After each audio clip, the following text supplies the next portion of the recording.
Hi నమస్తే, welcome to Mara media. నేను మీ కేవీఆర్.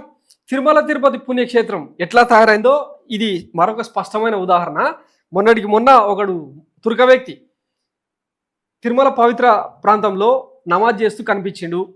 తర్వాత అంతకుముందు తొక్కిసలాట, ఇక ఇట్లాంటి నేరాలు ఘోరాలు ఎన్నెన్నో జరుగుతూ ఉన్నాయి.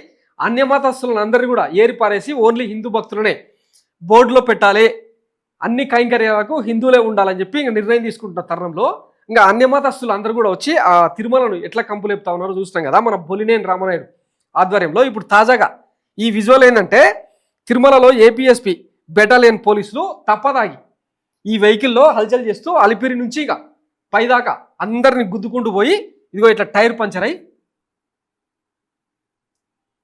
పంచర్లు వేసుకుంటా ఉన్నారు అనమాట. పోలీసులే ఇట్లా వ్యవహరిస్తూ ఉంటే బోర్డు ఏం చేస్తున్నట్టు, ఈ ప్రభుత్వం ఏం చేస్తున్నట్టు. మద్యం దాగి పోలీసు వాహనంలో తిరుమలకు చేరుకున్న 3 పోలీసులు ఘటనా స్థలం నుంచి ఒక్కొక్కరు పరారి. డ్రంక్ అండ్ డ్రైవ్ టెస్ట్లో 300 పాయింట్లు చూపించినట్టు సమాచారం. 3 కానిస్టేబుల్లలో ఒకరు ముస్లిం, 2 కానిస్టేబుల్లను అదుపులోకి తీసుకున్న పోలీసులు. వీళ్ళని సస్పెండ్ చేస్తారా?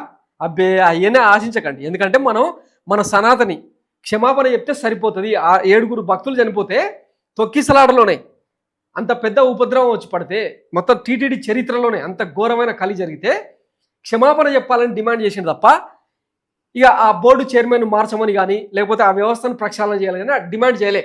అదే తిరుమల లడ్డుకు సంబంధించి వైఎస్ జగన్మోహన్ రెడ్డి మీద ఆరోపణలు వస్తే ఇక ఎక్కడ దుర్గగుడి నుంచి గుడిలో కింది నుంచి పైదాకా మెట్లను కడుక్కుంటూ పోయి అదేదో ప్రాయచిత్త దీక్ష చేసి ఒక మాల ధరించి తిరుమలలో ఒక డిక్లరేషన్ కూడా ఇచ్చిండు కదా. అంత రాద్ధాంతం చేస్తాం అనమాట ప్రతిపక్ష నేత మీద ఆరోపణలు వస్తాయి. కానీ మన ప్రభుత్వంలో మన కూటమిలో భాగస్వాముల మీద ఎవరి మీద ఆరోపణలు వస్తే మాత్రం కనీసం వీసమెత్తు కూడా స్పందించాం అనమాట. ఇది మన తాలూకా పాలనా తీరు.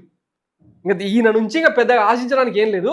అందరూ కూడా ఇదే మాట్లాడుతూ ఉన్నారు. ఆ సనాతని ఏం చేస్తా ఉన్నాడు తిరుమలలో, ఇన్ని ఘోరాలు ఇన్ని నేరాలు వెలుగు చూస్తూ ఉంటే కనీసం స్పందించాల్సిన బాధ్యత ఆయనకు లేదా.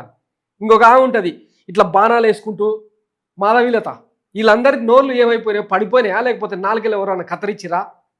దీని గురించి మాట్లాడాల్సిన అవసరం లేదా? ఆ బొలినేని రామనాయుడుకు ఆయన సమర్థత సరిపోతలేదు. ఆయన మిడ్ నైట్ మసాలా షోలు వేసుకునే వ్యక్తి, ఆ పవిత్ర పుణ్యక్షేత్రాన్ని కాపాడే స్తోమత ఆయనకు లేదన్న విషయం క్లారిటీగా అర్థమవుతుంది. ఆయనను రాజీనామా చేయించాలని చెప్పి మొత్తం హిందూ వర్గాలన్నీ కూడా డిమాండ్ చేస్తూ ఉంటే ఒక్కడంటే ఒక్కడు కూడా స్పందిస్తాడు. సో మరి ఇంకా దీని మీద ఇన్ని నేరాలు ఇన్ని ఘోరాలు జరుగుతున్నాయి. ఈ తిరుమల పవిత్ర పుణ్యక్షేత్రాన్ని ఎట్లా సంప్రోక్షణ చేస్తారు, ఎట్లా సంస్కరిస్తారు, ఇంకా దేవుడికే వదిలేద్దాం. Thanks for watching Mara media. నేను మీ కేవీఆర్. Thank you.